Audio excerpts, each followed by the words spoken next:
Heavy হয়েছে।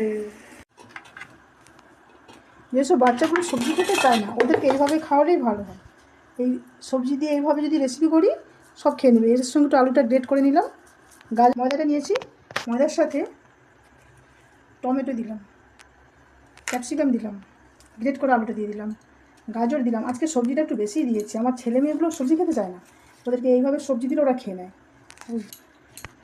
তাহলে এর সাথে একটু অ্যাড করব বেকিং সোডা, এগুলো দিলে খুব ভালো লাগে। এবার একটু দিলাম বেকিং পাউডার, ব্যাটার দিয়ে ফেটিয়ে নিলাম,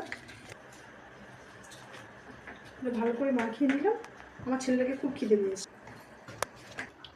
একটু তেল ব্রাশ করে নিই। এটাকে কিন্তু আমার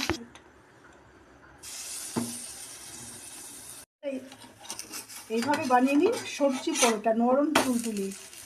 কী বলুন তো, সবজিও খাওয়া যাবে আর পরোটাও খাওয়া যাবে। এত সুন্দর হয়েছে আর এত টেস্টি হয় পরোটা, খুব কম সময়ের মধ্যেই করা যায় আর খুব সুন্দর লাগে খেতে। সবজি আর পরোটা একসাথে খাওয়া যায়, না বেলার কোনো ঝামেলাই থাকে না।